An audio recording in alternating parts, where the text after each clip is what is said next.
directement. On a vu hier qu'il y avait beaucoup aussi de pays qui se lançaient soit dans la rénovation énergétique de ces bâtiments, soit effectivement dans le plan climat et énergie, dans tout ce qui est énergie renouvelable, pour pouvoir créer là aussi de la valeur ajoutée et du développement économique sur son territoire. Et pour nous parler justement de développement écologique du territoire, je vous demande d'accueillir et d'applaudir Audrey Pulvar et Nicolas Soudon, qui viennent me rejoindre. Donc Audrey Pulvar, qui est présidente de la Fondation de la Nature et de l'Homme, et Nicolas Soudon, qui est directeur exécutif de l'action territoriale de l'ADEME.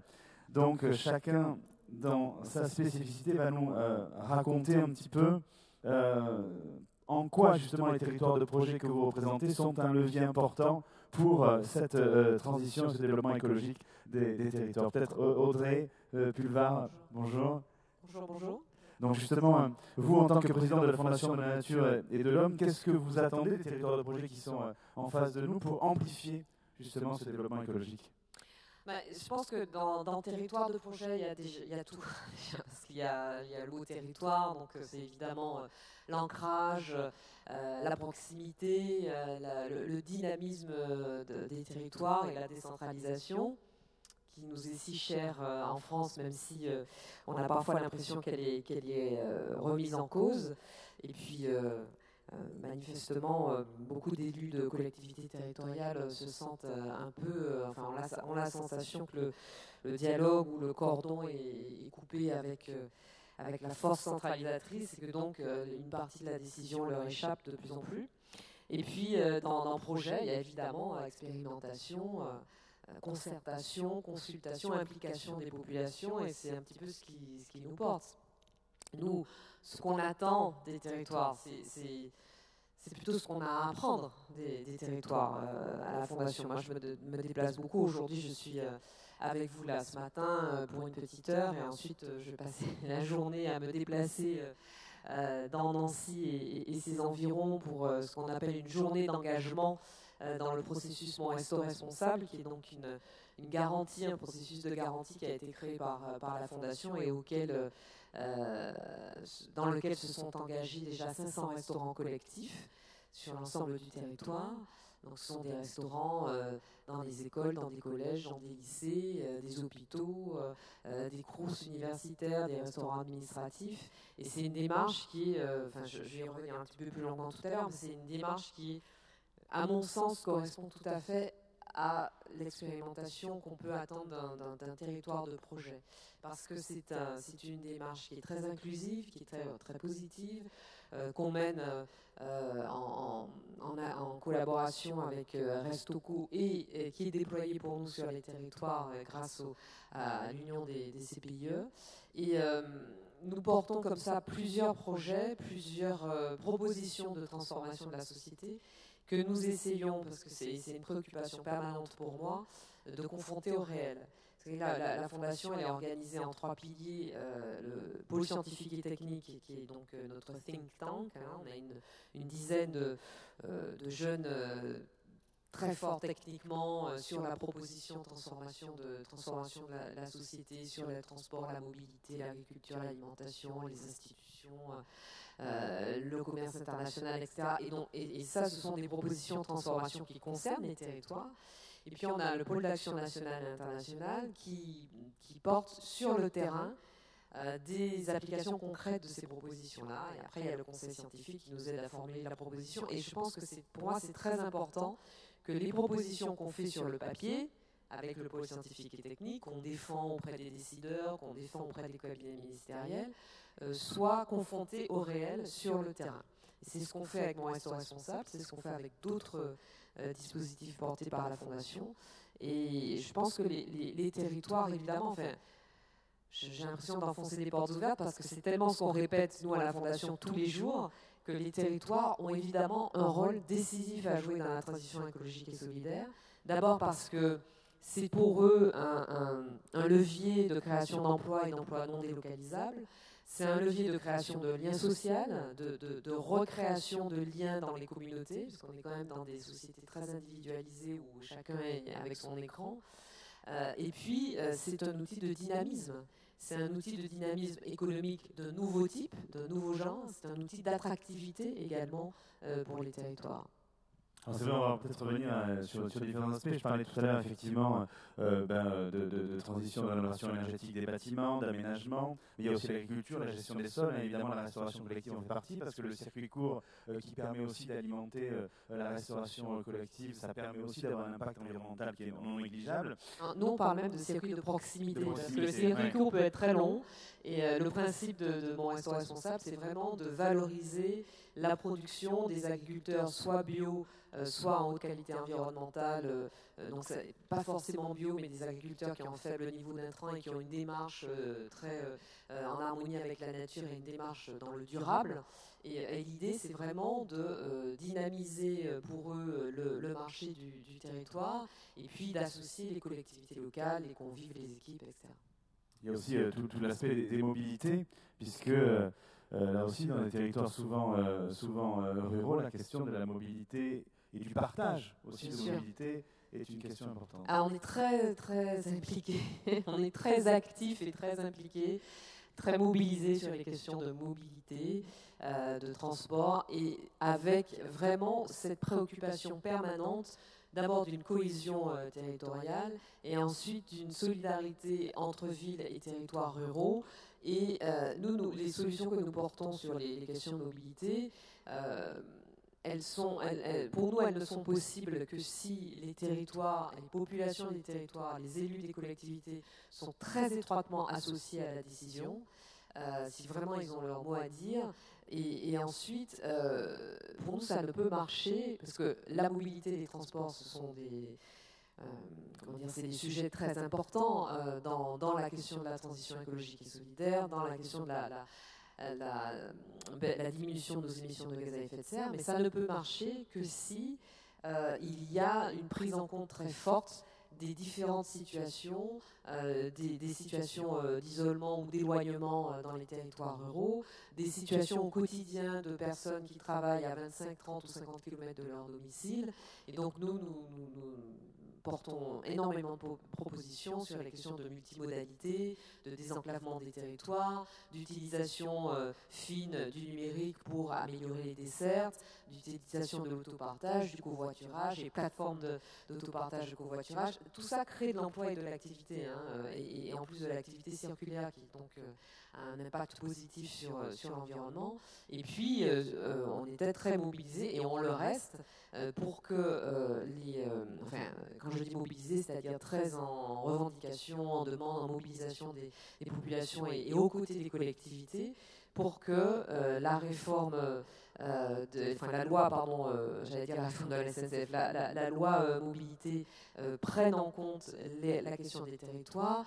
On était assez opposés à l'abandon des petites lignes. Si petite ligne abandon il faut que ce soit en concertation, encore une fois, avec les territoires et les populations. Et nous prônons beaucoup plus une rénovation, une modernisation du réseau ferré, une amélioration des dessertes, une modernisation des motrices et des rames, pour que plus de personnes puissent se déplacer, pour que plus de territoires soient reliés entre eux et puissent se déplacer dans de bonnes conditions, à des horaires plus souples. Et notamment, nous prônons avec force le retour des trains de nuit. Merci Audrey Pulvar, on prendra des questions dans la salle. Nicolas Soudin, vous qui êtes directeur exécutif de l'action territoriale à l'ADEME, qui est un partenaire incontournable de la transition, pour le coup, énergétique et écologique, parce que souvent, évidemment, il y a de l'ingénierie, mais il y a aussi du financement derrière. Quelle est la stratégie, j'allais dire, de l'ADEME en direction justement des territoires de projet ? Alors, d'abord, depuis longtemps, on accompagne effectivement les différents types de territoires dans leurs projets de transition écologique et énergétique. Depuis quelques mois maintenant, on s'est posé la question de savoir comment encore mieux adresser les collectivités, le type de collectivités, compte tenu du grand chambardement institutionnel qui a eu lieu depuis 5-6 ans. La loi NOTRe, la loi MAPTAM, pour laquelle vous êtes évidemment concernés. Et il nous a semblé que pour être plus efficace dans l'utilisation de nos aides, mais aussi dans le conseil qu'on apporte, il fallait qu'on cible davantage les collectivités qui avaient le plus de compétences sur ces questions de transition écologique et énergétique. Très rapidement, il nous est apparu qu'aujourd'hui, les régions étaient un interlocuteur essentiel au titre de leur rôle de planificateur, de stratégie, et puis les EPCI de l'autre côté, sur leurs compétences en matière de maîtrise d'ouvrage des projets. Deuxième élément, on s'est dit qu'il fallait, on a l'habitude de travailler avec des territoires pionniers, avec lesquels on est content de travailler, parce qu'en général, ils sont répondants, ils sont actifs, ils connaissent bien les sujets, parfois ils sont même plus experts que nous, donc c'est très bien. Mais on s'est dit aussi que ça ne suffirait pas. C'est-à-dire qu'il fallait aussi aller chercher les territoires qui avaient plus de mal à s'engager. Pas forcément hostiles à la T2E, mais en tout cas qui avaient du mal à s'engager. Et ça nous a obligés à faire un diagnostic sur c'est quoi aujourd'hui votre situation. Enfin, on a essayé de faire le diagnostic avec vous, en tout cas.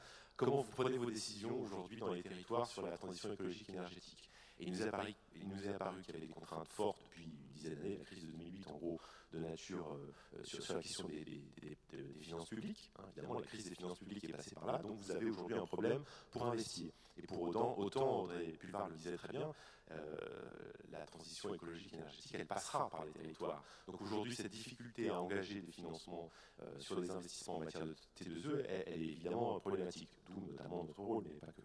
Ensuite, il y a une crise démocratique qui est l'émergence, l'explosion des comportements différents aujourd'hui liés aux nouvelles technologies, enfin nouvelles technologies sont plus très nouvelles, mais enfin aux technologies de l'information, au web communautaire, etc., font que vous élus, vous êtes confrontés à des citoyens qui sont capables de se mobiliser sur une durée très faible, mais de manière très intense contre ou pour un projet.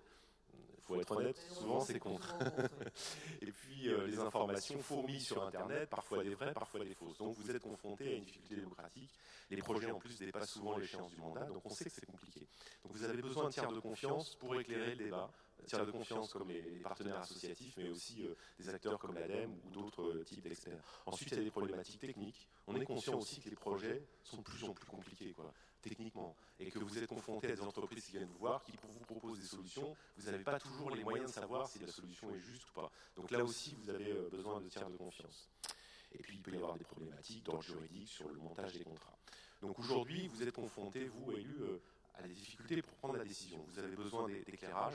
Parfois, dans vos services, vous avez les moyens, mais on est conscient qu'au niveau rural, et c'est là où je veux en venir, c'est qu'évidemment, les régions, c'est bien, parce qu'elles ont un rôle stratégique. Les EPCI, quand ils sont gros, quand c'est des métropoles, quand c'est des grosses communautés d'agglomération, ils ont des moyens d'ingénierie. Par contre, en zone rurale, c'est beaucoup plus complexe. Et là, il faut qu'on puisse vous apporter, nous, notre rôle de tiers de confiance, et puis vous aider à faire mûrir les projets. Alors pourquoi, pour nous, ces territoires ruraux, ils sont importants, même si les territoires de projet que vous représentez sont l'interface en fait entre les centralités urbaines et les territoires ruraux.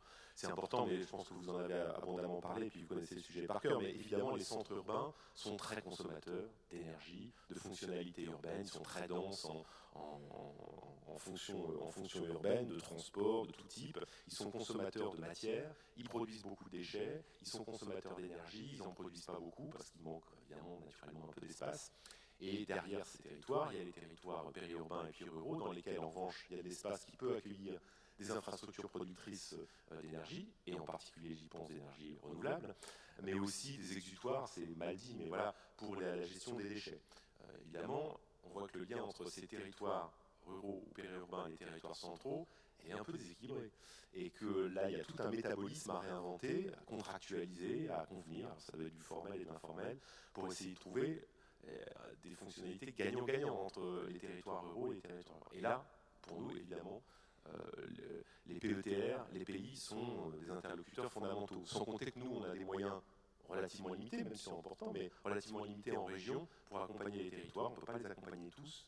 Et donc, plutôt que de s'adresser à énormément de communautés de communes ou à des communes, on a besoin d'avoir des échelles à votre niveau qui sont plus grandes en superficie. Certes, il n'y a pas forcément beaucoup d'habitants, mais c'est des grandes échelles. Et en plus, l'élément central pour nous, c'est que les PETR et les pays doivent produire un projet de territoire. Et là, c'est un point clé. C'est-à-dire que quand vous produisez un projet de territoire, vous y intégrez, vous y injectez la transition écologique et énergétique. Et nous, là, on peut vous aider. Alors, j'ai essayé de recenser quelques projets qu'on accompagnait. J'ai regardé dans le logiciel de gestion pour voir les territoires qu'on a. Mais comment vous les identifiez? Parce que là, il y a des présidents ou des présidentes de PETR qui se disent finalement, projet de transition écologique, oui, alors finalement, comment je rentre dans la matrice?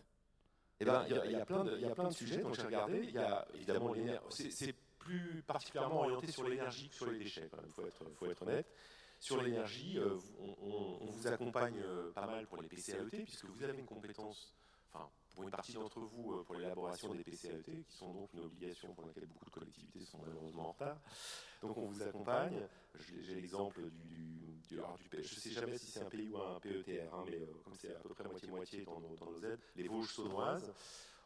Alors, il y a un élément important, c'est qu'il y a eu toute la génération des TEPCV qui ont été lancés par Ségolène Royal dans l'ancien gouvernement. Beaucoup de pays et PETR ont été concernés par ces TEPCV. Je pense avec beaucoup de bénéfices, parce que c'était des aides très simples qui permettaient d'être mobilisés rapidement. Aujourd'hui, ça n'existe plus.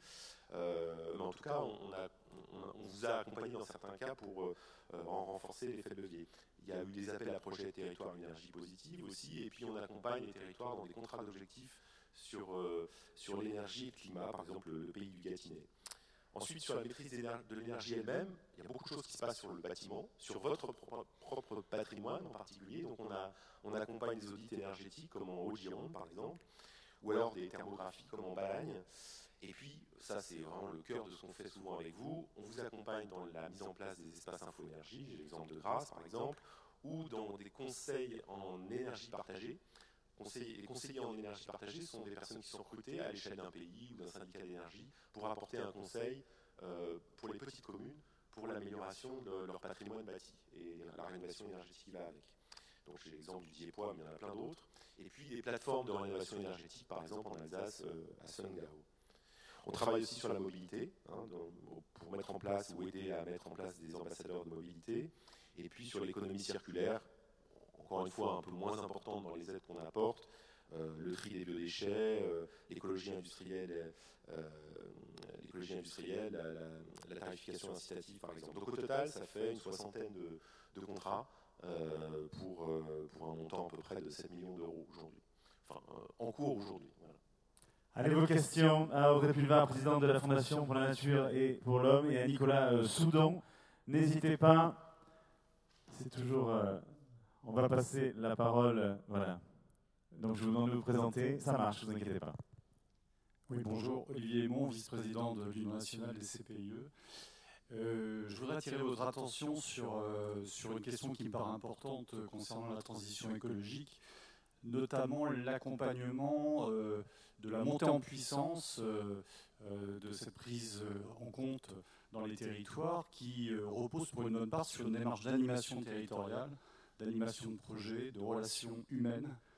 On fait le constat qu'on est dans des dispositifs très techniques qui ont leur intérêt, peut-être trop techniques, dans lequel le temps d'animation de projet, de mobilisation des acteurs est peu pris en compte.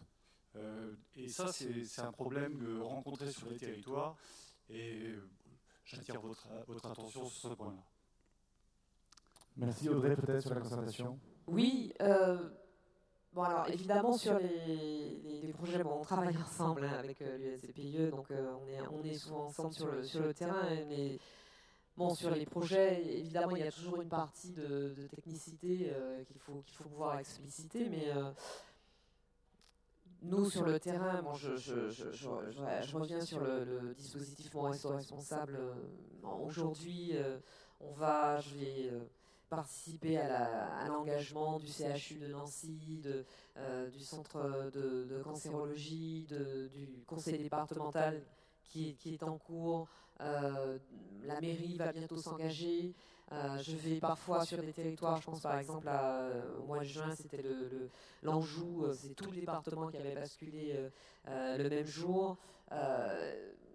Toutes les semaines, enfin il ne se passe pas une semaine, moi je ne fais pas tous les déplacements, mais j'en fais beaucoup quand même pour Mon Resto Responsable. Il ne se passe pas une semaine sans qu'on ait une ville, une collectivité, un restaurant administratif qui ne bascule dans cette garantie Mon Resto Responsable, qui est un de nos programmes qui fonctionne le mieux, mais qui n'est pas le seul, et qui vraiment associe les populations, associe non seulement les collectivités, mais associe les populations, associe ce qu'on appelle les convives à la décision, à l'évolution du projet et à son déploiement. Et je redis donc avec les CPIE, on est, avec l'aide des CPIE, on arrive à déployer ce dispositif. Je parlais tout à l'heure de cercle vertueux parce que typiquement, bon, la question de l'alimentation, c'est une question qui évidemment concerne beaucoup, intéresse beaucoup les gens, mais toutes les questions liées à la transition écologique et solidaire concernent et intéressent beaucoup les populations et les collectivités territoriales.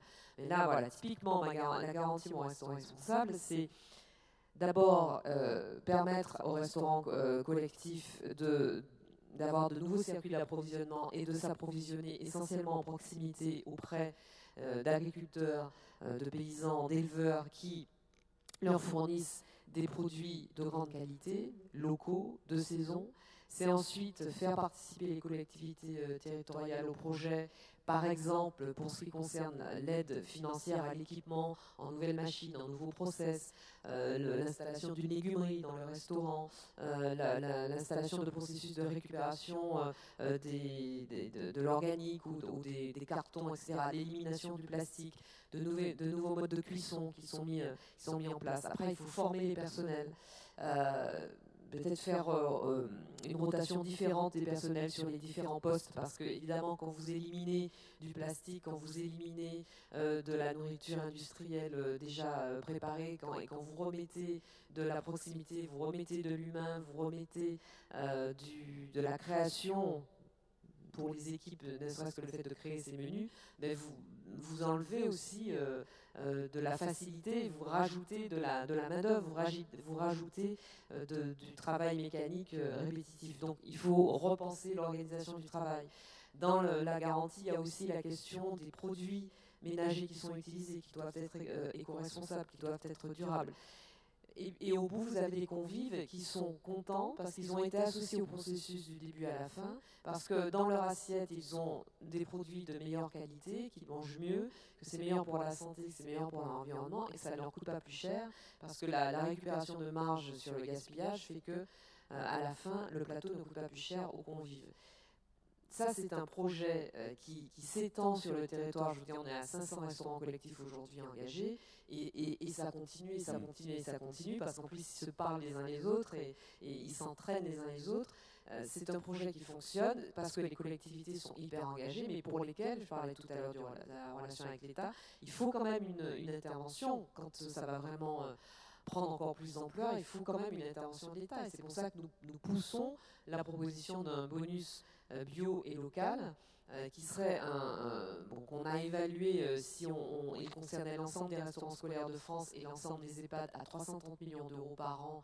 Pour le budget de l'État, c'est pas énorme, 330 millions d'euros par an pendant 3 ans pour aider les restaurants collectifs qui veulent passer dans le processus à s'équiper, à former les personnels, etc. C'est 20 euros par an et par convive, payés par l'État et versés aux collectivités territoriales. Mais là, typiquement, sur ce sujet-là, quand on en parle, il faut quand même, effectivement, il y a une partie de technicité, et puis il faut pouvoir en discuter et expliquer tout ça. Bon, après, on a des projets sur les questions, je parlais tout à l'heure de transport, de mobilité, d'énergie renouvelable. Pareil, beaucoup de déplacements sur le terrain, dans des villages, auprès de populations très, très isolées, qui travaillent sur des projets collectifs pour mettre en place des éoliennes par exemple, ou des panneaux solaires sur les bâtiments agricoles. Ça fait du revenu en plus pour les agriculteurs, ça fait du revenu en plus pour les habitants de ces villages.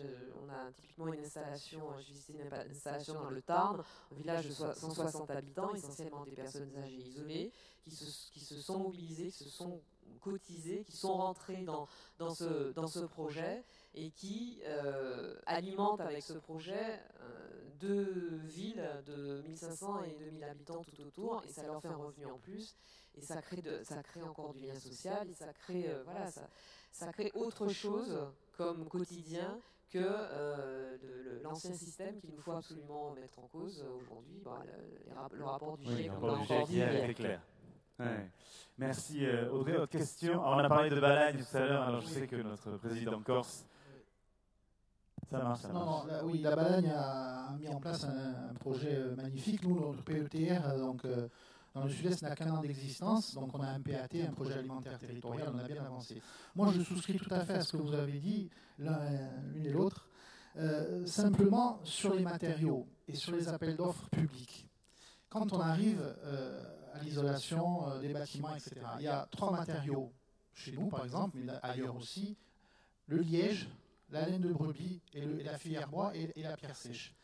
Ces 4 éléments-là, s'il n'y a pas un travail de filière qui est fait, s'il n'y a pas un travail de structuration et ensuite d'incitation dans les appels d'offres des collectivités. Je sais que ça se fait dans 1 ou 2 territoires français où ça s'est très très bien passé, où il y a une labellisation sur le bois.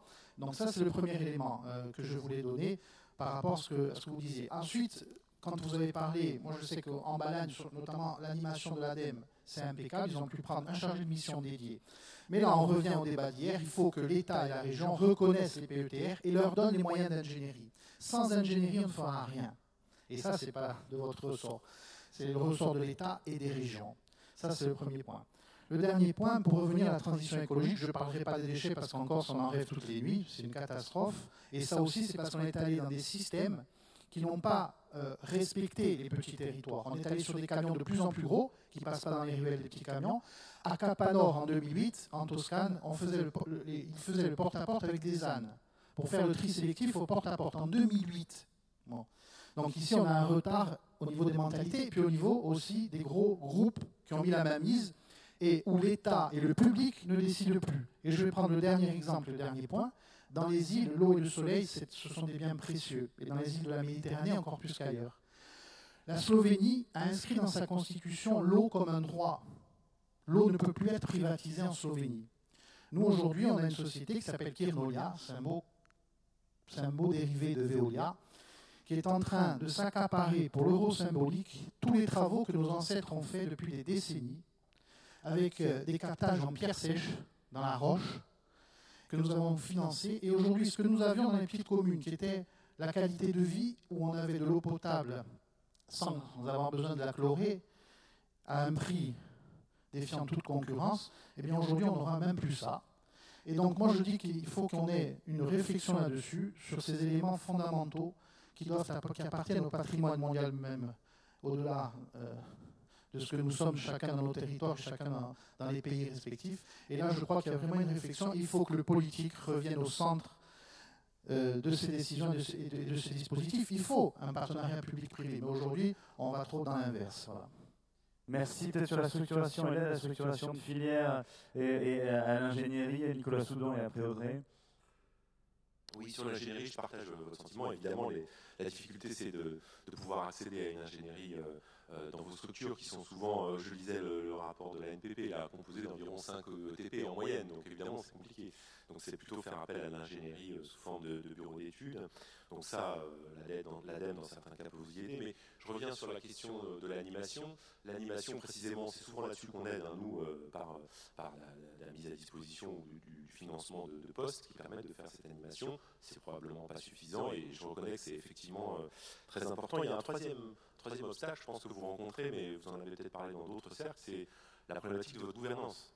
J'ai le sentiment que, pour avoir échangé avec l'un de vos collègues lors de débats sur les contrats de transition écologique, pour ne pas le cacher, c'était Briançonnet, il nous disait, voilà, la difficulté qu'on a, c'est qu'on est une interco d'interco, et que chaque décision doit être mûrement pesée par un grand nombre d'acteurs. Alors j'ai essayé de noter tout à l'heure le nombre d'instances que vous avez. Alors vous avez le conseil syndical, le conseil de développement, la conférence des maires, plus ensuite la plupart des décisions que vous devez renvoyer aux organes délibérants des EPCI, j'en passe et des meilleurs. Donc évidemment, chaque décision est compliquée à prendre, et en particulier, j'imagine, recruter une personne. Quand bien même, et c'est l'échange que j'avais avec Pierre Leroy sur le Grand Briançonnet, parce qu'on lui disait, nous, on peut, dans certains cas, financer jusqu'à 70% d'un poste, s'il y a une animation, c'est justifié, voilà.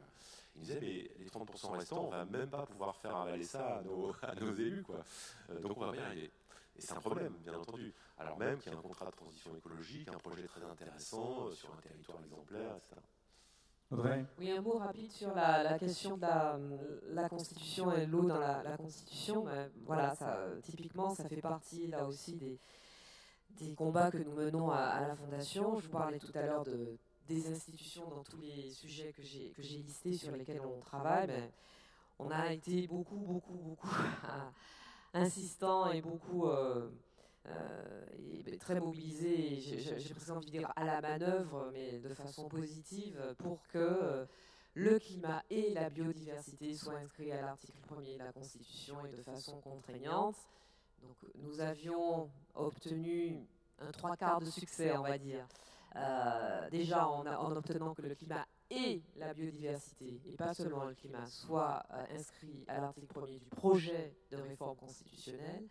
Bon, après, il y avait un petit piège, un petit diable dans le détail du verbe utilisé. Est-ce que la représentation nationale, l'État, le gouvernement agissent pour assurer ou pour est-ce qu'ils agissent ou est-ce qu'ils assurent plus ou moins la préservation du climat et de la biodiversité. Donc entre agir et assurer, il y a évidemment une grande différence de responsabilité. Bon, là, le verbe qui a été choisi était le moins favorable. Bon, comme vous le savez, l'examen de la réforme constitutionnelle a été suspendu pour des raisons diverses et variées avant l'été.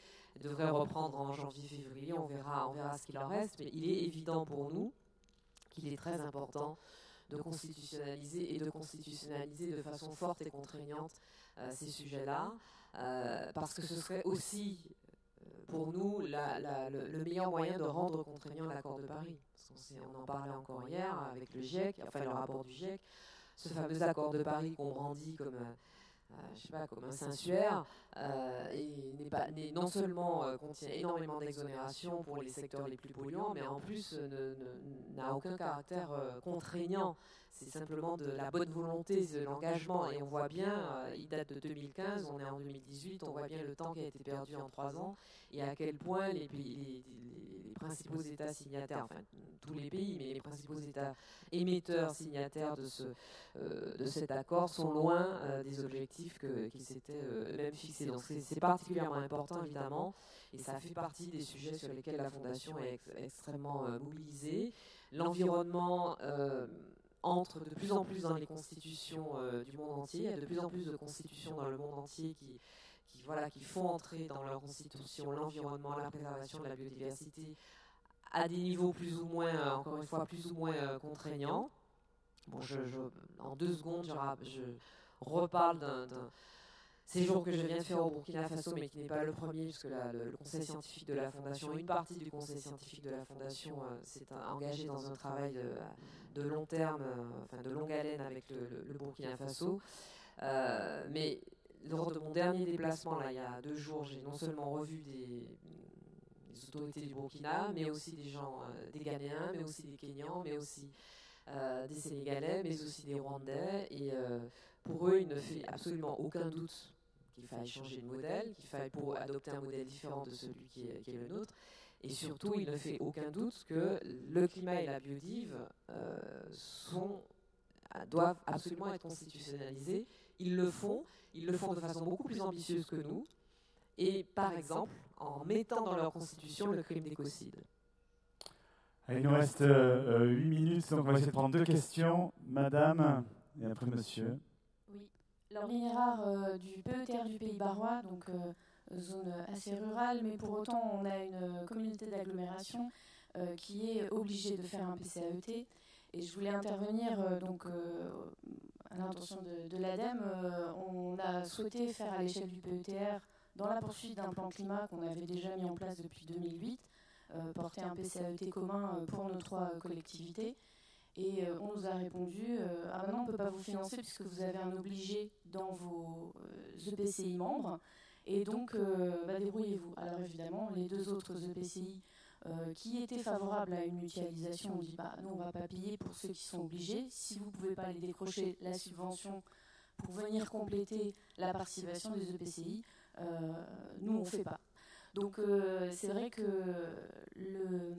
on a besoin d'avoir un accompagnement qui nous permette d'inscrire les stratégies dans le temps long. La transition énergétique, c'est pas que la réponse à l'appel à projet par des opportunités qui se présentent. On a des stratégies qui ont besoin de temps pour se mettre en place, pour permettre aussi aux élus de passer d'une réflexion de gestionnaire à une réflexion aussi un peu plus de projet, de vision.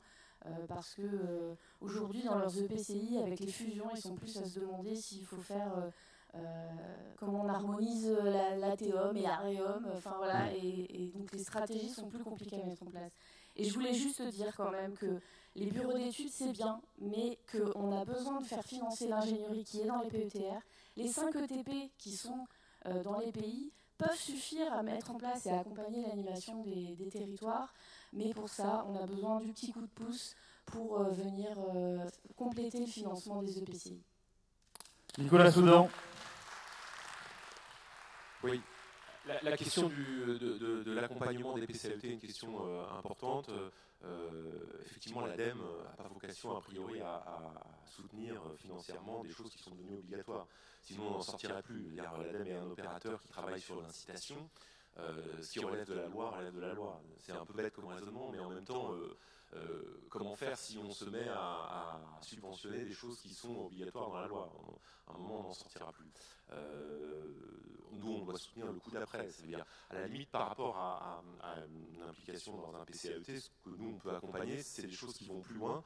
Attention, des choses qui vont plus loin, qui permettent d'aller un peu plus loin dans le niveau d'exigence ou le niveau de projet que veut se donner le territoire. Je donne des exemples, c'est le label Synergie par exemple. Aujourd'hui, si une collectivité engagée dans un PCAET veut un accompagnement de l'ADEME et veut aller plus loin, c'est le label Synergie. Et là, pour le coup, on aidera. Mais les PCAET, voilà, on arrive au bout maintenant de l'exercice. Alors, c'est pas parce que toutes les collectivités sont obligées qu'elles le font. Aujourd'hui, on est très en retard. Par ailleurs, effectivement, le niveau de résultat qu'on va avoir dans les PCAET risque d'être assez variable d'un territoire à l'autre. Il y en a certains qui sont ambitieux, d'autres qui le sont probablement beaucoup moins, compte tenu de cette obligation. L'obligation n'est pas toujours la bonne solution, mais voilà, on ne peut pas soutenir quelque chose qui est devenu obligatoire, même si sur votre territoire, vous avez certains territoires obligés et d'autres non. Autre question, il y avait monsieur en haut, et après évidemment je passerai la parole pour conclure. Avant vos ateliers, parce que je vous rappelle que vous avez vos ateliers à suivre. Monsieur. Bonjour, donc Frédéric Terrien du PETR du Pays de Saverne, Plaine et Plateau. Moi, ce qui m'interpelle là, ce matin, c'est que ce que vous décrivez est absolument essentiel comme action, mais c'est véritablement la politique des petits pas. Et Synergie en a un bon exemple. On est en train de mesurer la température de l'eau qui sort de la lance à incendie, mais il faut éteindre le feu, quoi. Voilà. Aujourd'hui, on s'est fixé des objectifs collectivement. Je crois que c'est 30% de baisse de consommation énergétique entre 2010 et 2030.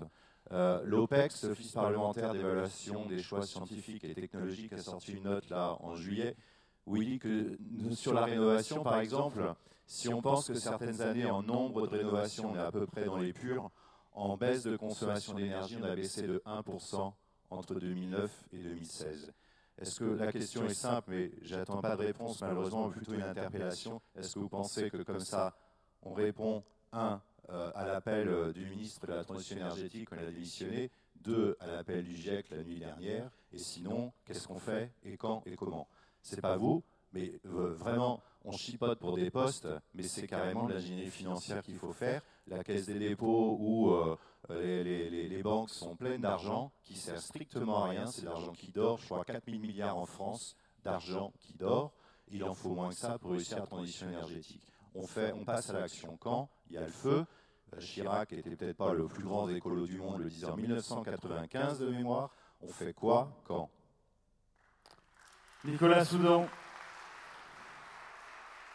Bien sûr, votre constat est parfaitement juste et je le partage en partie sur la rénovation énergétique. On n'est pas au rendez-vous, c'est sûr. On va publier très prochainement une étude là, qu'on réalise tous les 2 ans qui démontre effectivement que s'il y a un certain nombre de rénovations de haute qualité énergétique qui sont faites, elles ne sont pas à la hauteur et elles ne permettent pas de rejoindre une trajectoire. Donc, il y a urgence.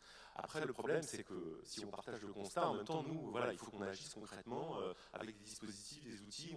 On est quand même un opérateur. Et du coup, précisément, si on finance des choses qui sont devenues obligatoires, d'une certaine manière, on gaspille de l'argent public alors qu'on pourrait aller vers des choses qui sont nécessaires. Chipoter sur les postes, pour être honnête, nous, l'ADEME, on finance des postes à peu près environ plus de 1000. C'est-à-dire qu'il y a plus de postes qu'on finance, nous, ADEME, à l'extérieur de l'ADEME, que de postes même à l'ADEME. Ce qui pose la même question, à la limite. Hein, mais, donc, voilà. Les postes, en même temps, je dirais que la responsabilité, elle est complètement collective. Et l'ADEME peut être un fédérateur de tout ça, peut être un catalyseur. Il veut jouer tout le rôle nécessaire, mais en même temps, on a besoin de tout le monde. On a besoin des collectivités, on a besoin de l'État, on a besoin des entreprises. On a besoin du grand public, et je pense que ce que vous faites avec Mon Resto Responsable fait partie de ce qui permet de les mobiliser. On a besoin de toutes les parties prenantes, et ça nécessite de construire un écosystème qui, à mon avis, est d'abord territorial et régional. Et donc, le rôle d'un PETR ou d'un pays, pour retomber là-dessus, c'est aussi d'animer et de mobiliser tout cet écosystème, de mettre tous les gens autour de la table. Et c'est pas aussi facile qu'il n'y paraît, parce que au-delà du premier avis où tout le monde est d'accord, c'est très important, etc., quand il faut passer aux actes, et on y revient, c'est beaucoup plus compliqué d'arriver à mobiliser des sous, des moyens humains, et puis les gens qui veulent agir. Après, il y a aussi des choses qui relèvent du bénévolat, et qui sont aussi importantes. La dernière intervention. C'est plus une proposition à l'adresse de Mme Pulvar. On a bien compris que les transitions ne se feront pas sans cette énergie citoyenne. Alors, je parle un peu pour ma crèmerie, je ne suis pas le seul. Hein. Les conseils de développement, si toutefois la loi a été respectée, ce qui n'est pas complètement le cas, on n'est même pas un tiers de l'objectif. Globalement, c'est entre 700 et 900 conseils de développement. C'est ce que j'appelle vraiment un tricoté fin démocratique. Ça va représenter l'énergie de 50, 60, 70 000 personnes qui elles-mêmes mobilisent leur propre réseau. Donc je pense qu'il faut qu'on gagne en efficacité, en agilité, en liant nos exigences, en liant la pression citoyenne, c'est pas que pour le négatif, c'est pour le positif. Et on sent bien que ce monde d'avant est un petit peu fixé sur son rocher, hein, pour ne pas prendre de nom de mollusque, et a un petit peu de mal à sauter le pas, et à se mettre un petit peu en danger quelque part. On ne sait pas trop où on va dans cette métamorphose, mais il faut vraiment y aller. Donc je vous fais une offre pour en discuter. Audrey Pulvar, pour conclure. Alors, je réponds aux deux à la fois et ça va avec ma conclusion. Nous, la politique des petits pas, nous l'avons en horreur à la Fondation et nous ne cessons de réclamer des transformations profondes de nos modes de vie, nos modes de déplacement, de commerce, etc. C'est ce qui nous porte. Qu'est-ce qu'on fait je sais que ce n'était pas une accusation à mon égard, mais à notre égard, à l'égard de la Fondation, mais encore une fois, en dehors de tout le travail qui a déjà été fourni, puisque cette Fondation elle a 28 ans, ça fait un an et demi à peine que je la préside, donc il y a un énorme travail qui a été fait avant évidemment, et que je continue avec le personnel de la Fondation et le conseil scientifique, et les partenaires de la Fondation, dont l'ADEME. On est une très grosse force de propositions solides, argumentées, concrètes, expérimentables, qu'on puisse mettre en œuvre et en pratique très, très rapidement, à condition qu'il y ait une volonté politique pour ça, de propositions de transformation donc, de nos modes de déplacement, de nos modes de consommation, de notre agriculture, de notre alimentation, de l'énergie. On fait partie d'une kyrielle de groupes de travail, de groupes de pression, de groupes de mobilisation. Par exemple, je pense à l'initiative Rénovons, avec notamment la Fondation Abbé Pierre sur la question de la rénovation énergétique. On a, avec nos partenaires, dont l'ADEME d'ailleurs, ou encore le groupe Renault, ou encore RTE, SNCF, on produit des études très sérieuses, documentées. On a produit récemment une très grosse étude qui a demandé 2 ans de travail sur le véhicule électrique, la valorisation de l'électricité produite par les batteries des véhicules électriques, les risques aussi et du déploiement massif du véhicule électrique, voire autonome, électrique et autonome sur le territoire. On est présent avec la société civile sur des mobilisations très fortes. On est, encore une fois, force de proposition et force et lanceur d'alerte, par exemple, sur les risques liés aux traités bilatéraux commerciaux comme le CETA, le GEFTA, etc., etc. On agit donc sur le terrain avec Mon Resto Responsable et avec une kyrielle de dispositifs. Il me faudrait la matinée pour tous vous les lister.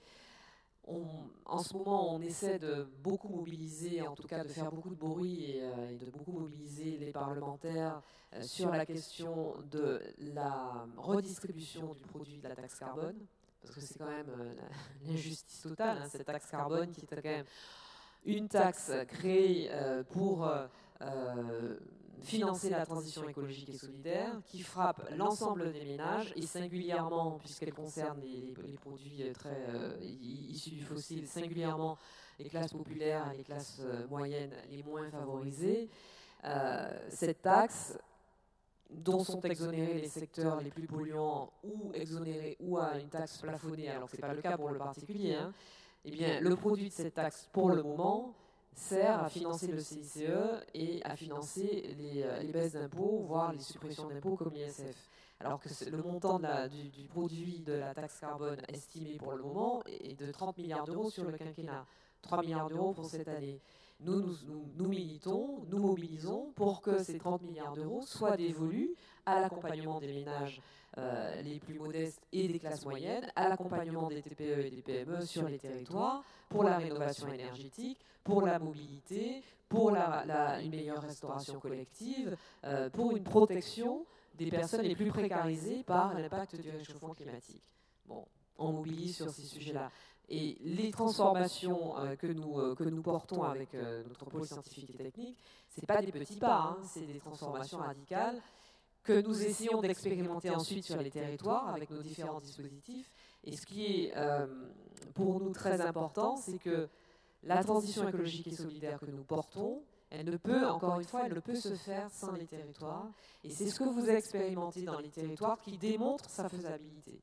Parce que c'est du retour, encore une fois, c'est du retour au lien social, c'est du retour à la gestion des communs, c'est du retour à la participation collective, c'est de l'emploi non délocalisable, c'est de la sobriété, très important, et puis une autre relation à l'humain et au vivant en général. Et ça, je crois que vous l'expérimentez déjà sur les territoires. Bon, malheureusement, ou peut-être heureusement, parce que on mènerait peut-être le pays à sa ruine, mais malheureusement, les ONG environnementales ne sont pas au pouvoir, mais elles réclament des pouvoirs politiques qui prennent leurs responsabilités. Nicolas Soudon, aussi un petit mot très court pour conclure, et ensuite vous partez aux ateliers. Juste un petit point sur la contribution climat-énergie. Il n'est pas tout à fait juste de dire que la contribution climat-énergie aujourd'hui finance le CICE ou les baisses d'impôts.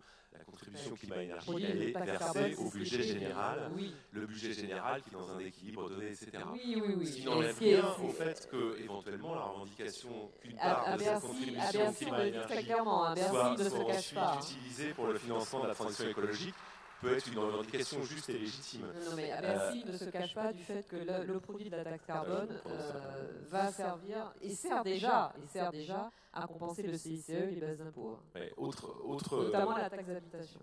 Autre élément, un point important, c'est que des réunions comme celle-ci et globalement ce que vous mettez en place, c'est un moyen de partager des expériences. J'ai cité quelques exemples tout à l'heure de ce qui se faisait dans quelques pays. Ou PETR, je pense qu'il est intéressant pour les uns et les autres de partager, de rentrer un peu dans le détail de ces expérimentations ou de ces expériences. Ça vaudrait le coup effectivement qu'avec la NPP, on puisse travailler ensemble pour mettre en valeur ces expérimentations. Pour ce qui concerne l'ADEME, on serait assez favorable à pouvoir signer une convention avec la NPP pour travailler dans ce sens-là. Je le signale d'ailleurs, on a récemment signé une convention, ou un protocole avec Région de France. Toujours dans la même logique, on veut reconnaître le poids et le rôle du monde des collectivités sur la transition écologique et énergétique. On va faire de même avec prochainement la DCF et France urbaine. Et dernier point, après j'ai fini, il y a un point important dont on n'a pas beaucoup parlé, c'est l'adaptation au changement climatique. Parce qu'aujourd'hui, évidemment, il faut lutter contre le changement climatique le plus possible qu'on peut, mais malheureusement, et le rapport du GIEC le montre, il y a des choses auxquelles il va falloir s'adapter. Et dans vos territoires, en particulier les territoires de montagne, les territoires littoraux, vous êtes là aussi à la bonne échelle pour travailler sur cette adaptation au changement climatique.